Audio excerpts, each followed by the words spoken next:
ದೇವರಸನಹಳ್ಳಿ ಗ್ರಾಮ ಪಂಚಾಯಿತಿಯಲ್ಲಿ 14ನೇ ಹಣಕಾಸಿನ ಯೋಜನೆಯಲ್ಲಿ ಡಿಜಿಟಲ್ ಗ್ರಂಥಾಲಯವನ್ನ ನಿರ್ಮಾಣ ಮಾಡಲು ಸುಮಾರು 6 ರಿಂದ 7 ಲಕ್ಷದಷ್ಟು ಅನುದಾನ ನೀಡಲಾಗಿತ್ತು. ಆದರೆ ಆ ಅನುದಾನವನ್ನ ಬೇರೆ ಕಾಮಗಾರಿಗೆ ಬಳಸಿಕೊಂಡು ದುರ್ಬಳಕೆ ಮಾಡಲಾಗಿದೆ ಎಂಬ ಆರೋಪ ಕೇಳಿಬಂದಿದೆ. ಗ್ರಾಮದ ಸರ್ಕಾರಿ ಹಿರಿಯ ಪ್ರಾಥಮಿಕ ಶಾಲಾ ಆವರಣದಲ್ಲಿ ತಾತ್ಕಾಲಿಕವಾಗಿ ಗ್ರಂಥಾಲಯವನ್ನ ನಡೆಸಲಾಗುತ್ತಿದೆ. ಆ ಕಟ್ಟಡ ಈಗ ದುರಸ್ತಿಯಲ್ಲಿದೆ. ಯಾವಾಗ ಬೇಕಾದರೂ ಕುಸಿದು ಬೀಳುವ ಸಾಧ್ಯತೆ ಇದೆ. ಗ್ರಂಥಾಲಯಕ್ಕೆ ದಿನನಿತ್ಯ ಸಾಕಷ್ಟು ಸಂಖ್ಯೆಯಲ್ಲಿ ಓದುಗರು ಹಾಗೂ ಗ್ರಾಮದ ಶಾಲಾ ಮಕ್ಕಳು ಆಗಮಿಸುತ್ತಾರೆ.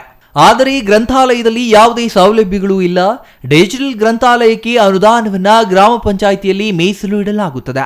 ಗ್ರಂಥಾಲಯದ ಅನುದಾನವನ್ನ ದುರ್ಬಳಕೆ ಮಾಡಿರುವುದನ್ನು ತನಿಖೆ ನಡೆಸಬೇಕು ಎಂದು ತಾಲೂಕು ಪಂಚಾಯಿತಿ ಕಾರ್ಯನಿರ್ವಾಹಕ ಅಧಿಕಾರಿಗಳಿಗೆ ದೂರು ಸಲ್ಲಿಸಿದ್ದಾರೆ.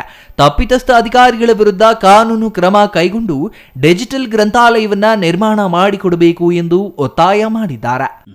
ಸರ್, ದೇವರಸನಹಳ್ಳಿಯಿಂದ ರಘು ಅಂತ. ಒಂದು 2 ವರ್ಷದ ಹಿಂದೆ ನಮ್ಮ ಗ್ರಾಮ ಪಂಚಾಯತಿ ವ್ಯಾಪ್ತಿಯಲ್ಲಿ ನಮ್ಮ ಹೆಡ್ ಕ್ವಾರ್ಟ್ರಲ್ಲಿ ಡಿಜಿಟಲ್ ಲೈಬ್ರರಿ ಮಾಡಿದ್ವಿ. ಸೊ ಇದಕ್ಕೆ ಶಾಶ್ವತವಾದ ಕಟ್ಟಡ ಇಲ್ಲ. ಸೊ ಹಂಗಾಗಿ ಶಾಲಾ ಆವರಣದಲ್ಲಿ ಮಕ್ಕಳಿಗೆ ಮತ್ತು ಸಾರ್ವಜನಿಕರಿಗೆ ಉಪಯೋಗ ಆಗುವಂತೆ ಒಂದು ಕೊಠಡಿನ ತಗೊಂಡು ನಾವು ಲೈಬ್ರರಿಯಾಗಿ ಮಾಡಿದ್ವಿ.